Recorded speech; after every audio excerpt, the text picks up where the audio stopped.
So hello everyone, my name is Shuzo Brad, and I am one of the priests with the Dragonfly Sangha.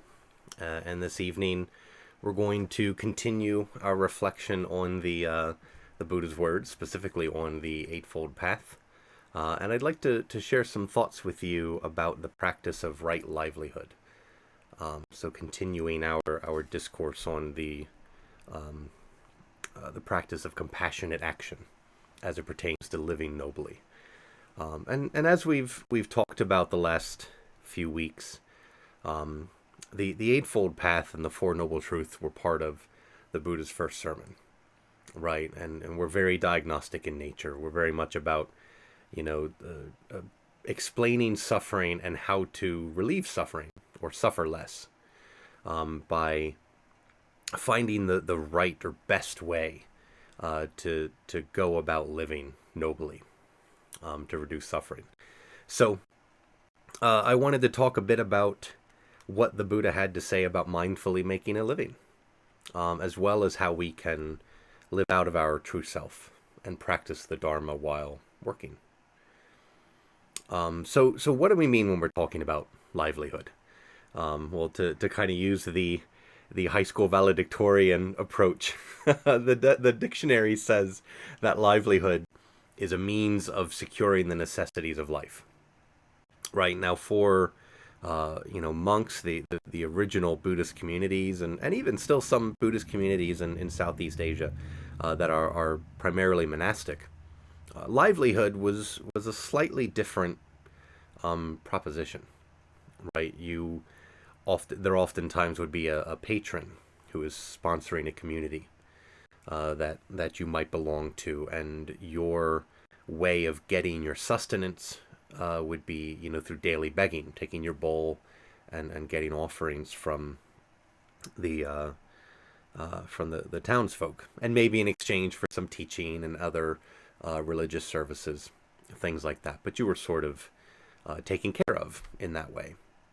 For a lot of us, for lay people, for a lot of us in modern societies, we work for a living, and even back in the time of the Buddha, there were folks who were lay persons who needed to work for a living, and so he provided guidance around how to do so nobly, in an awakened way that doesn't cause suffering.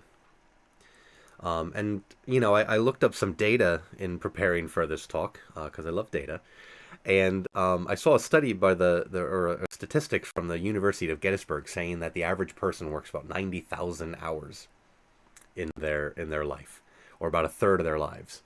And that's a lot, right? We spend a lot of time earning, the funds to pay for food and clothing and shelter. And so we're compelled to earn a living.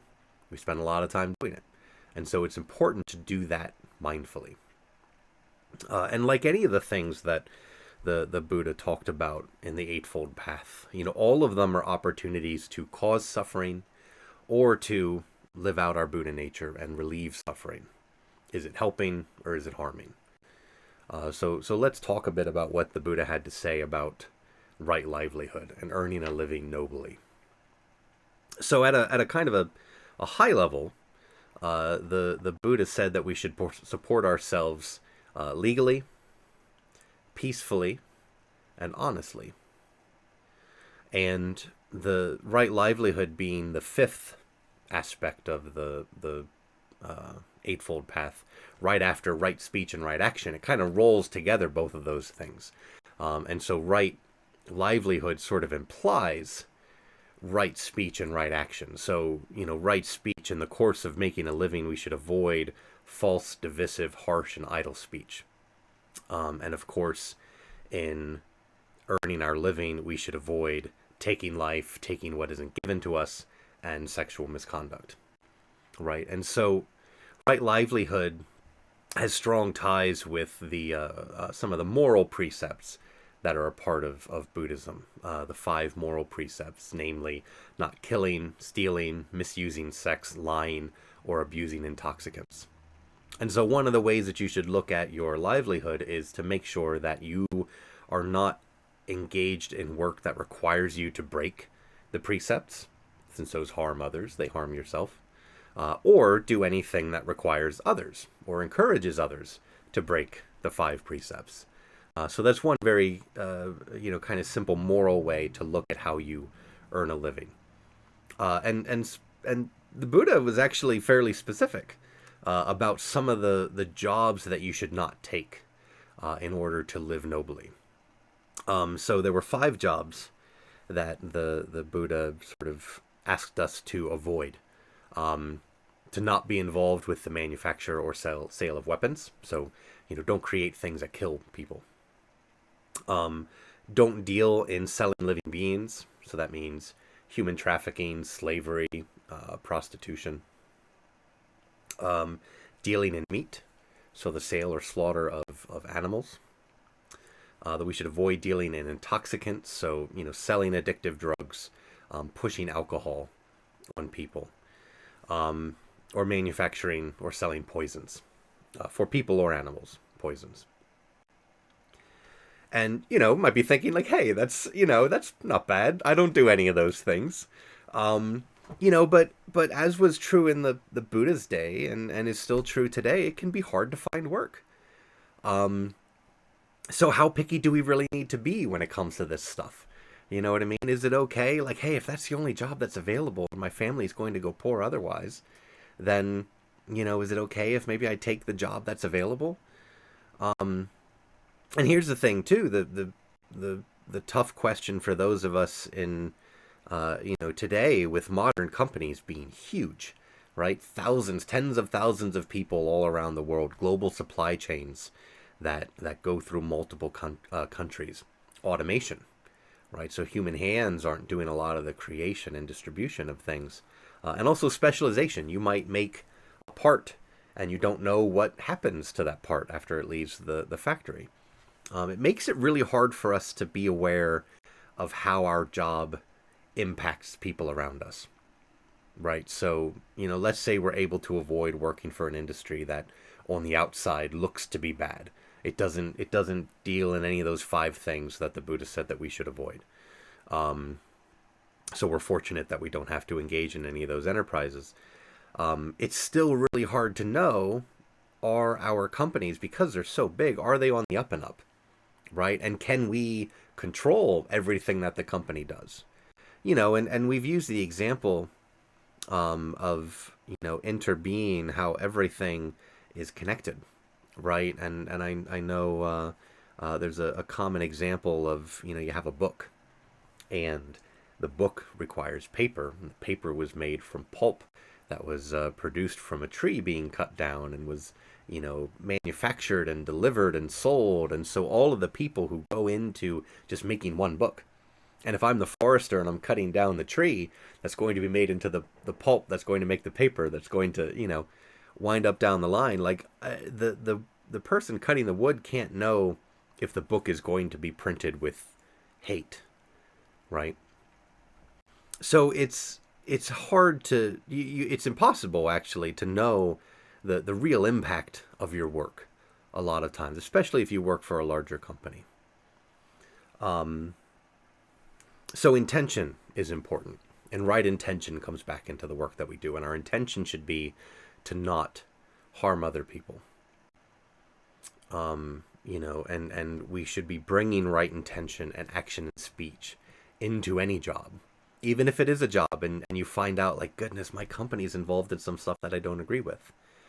If you're in a position to make a change, then make a change. If you can live mindfully even in that company, then great.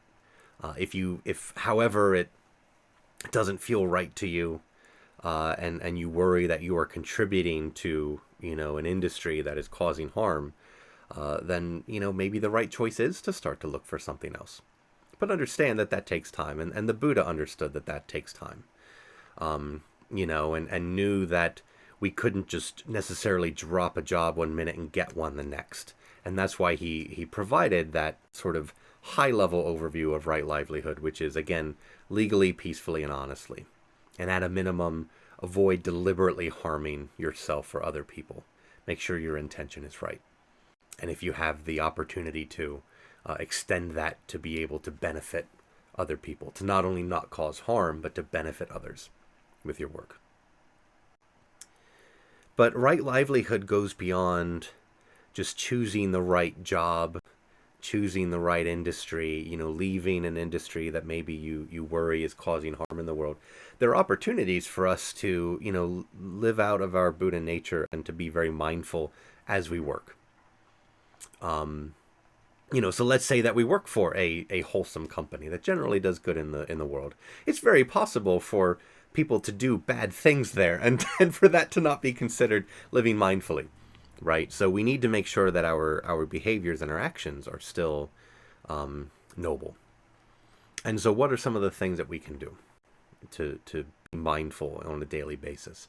Well, one is to, make sure you're focused on your work. So don't be distracted. There are obviously huge safety implications with being distracted while you're working, right? Don't waste time. If you're being paid for a job, do that job. Don't involve deceit in how you're making your money. Don't, try to avoid constantly wishing that you're somewhere else, right? We've all been in this situation. Oh, thank goodness it's Friday, right? Or it's Wednesday, it's hump day, we're almost there. And so there's sort of a playful banter that enters a lot of work conversations around, like, boy, we would love to be anywhere but here, right? And I know, when I find myself in those situations where I have a lot to do and I'm in a meeting or I'm having a conversation, and these days a lot of conversations are digital. They're on a screen, and I'm looking at someone on a screen and thinking, boy, I have all this stuff to do. And I feel this tension that I need to, like, I want to get off this call so I can go and get this work done. I try to, tell myself, like, right now, this person, this conversation, this job is the most important in the world. This person, I should be nowhere else than talking to this person. Everything this person says is incredibly important. And it's amazing when I think that way, the physical change, the tension melts away when I go into those interactions that way, more mindfully. And out of a place of connection and oneness, as opposed to separation and trying to get away, right? If you manage others as part of your role, as part of your livelihood, make sure that you're giving work to those folks according to their abilities. Don't be asking folks to be something that they're not. Pay them fairly. Promote them when there are opportunities for them to be promoted, and give them time off, give them vacation, give them bonuses if you're able to, right? Treat your people well. Ensure you're not harming yourself. That's something that we see very often, is that, we work long hours. We're ignoring our health. We're creating conflict with our coworkers, with our family, with our friends and peers, because we're so focused on our work. Or we're working really hard to avoid being home and dealing with other things in our lives, maybe some issues that we have to deal with, or filling a hole because we don't feel complete. So we're like, I'm going to throw myself into my work and have that be the only thing. We want to allow like I said, our true self to live through our ego self while we work. So let's say we encounter an angry customer or an angry peer or someone who isn't really themselves that day. So practice not knowing. Don't just assume, like, oh, this person's a jerk, or write them off, or say, well, fine, then I'll treat you the way that you treat me. Practice not knowing. You may not understand what's going on in that person's life, and bear witness. And then be willing again to act from a place of oneness. I've been in that situation. What would I want someone to do if I were that person? Maybe just someone to reach out and say, hey, and listen, or understand, like, yeah, I understand that you're frustrated. I would feel that way too if I was in that position. Now, in addition to the Buddha's teachings on right livelihood as part of the Eightfold Path, in another teaching in the Ananya Sutra specifically, the Buddha lays out 4 kinds of happiness for the working layperson, right? So he spends a little bit more time on, okay, so how can we work mindfully, and what are some things that we can focus on doing for those of us who have to work for a living? We're not monks. We're not, studying full time or practicing the Dharma full time. We have a job to do. So he identified 4 kinds of happiness for the working layperson. The first one is gaining wealth that is lawfully acquired. So that's really right livelihood. Some of the things that we've already discussed, right?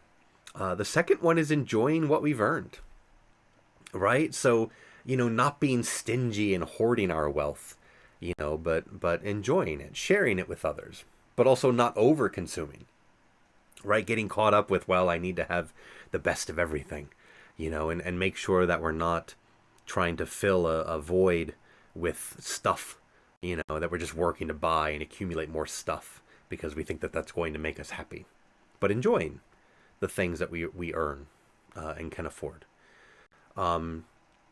Be free from debt is the third one, is a third kind of happiness for the working lay person. So again, being careful to not spend more than we can afford to. And it's one of the things that we can enjoy about our jobs is being able to say, like, hey, I'm caught up, I'm not in debt. And that's a happiness that we can enjoy. And the fourth one is doing work that's blameless. And so not feeling that sense of remorse or working in a way that invites criticism from other people. Being that good peer, right? Working mindfully. But we also have to recognize that as a part of our practice, that our jobs, our roles, is such a big part of our identity, right? We said 90,000 hours, a third of our lives, is wrapped up in one job or another over the course of our lifetimes. And there's such a big narrative around work and the need to work and be productive and find your dream job, right? Like, you find the work you love, you'll never work a day in your life, right? Or something like that. But it's such a big part of our ego self, to be employed and to love our job. And I know for me, a few years ago, I'd worked for a company for about 7 years, and that company closed. And I was sort of a utility player at that company, so I wore a lot of different hats. So when I found myself back on the job market, I didn't have a lot of specialized skills that I could put on my resume, and so it took a while for me to finally get into the job that I have now. And boy, I didn't realize when I was in that position where I wasn't working, where I was unemployed. I mean, I was working. I was doing some side jobs.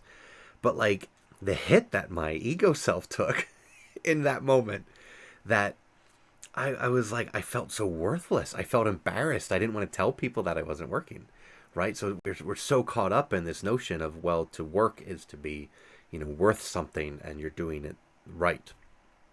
Right. And certainly, the Buddha acknowledged that we have these needs, and the society oftentimes will dictate our need to, earn a living and be able to provide for ourselves and our families, and keep a roof overhead and keep ourselves fed and clothed. But we need to be mindful of the fact that we can't get too wrapped up in this realm of doing and having.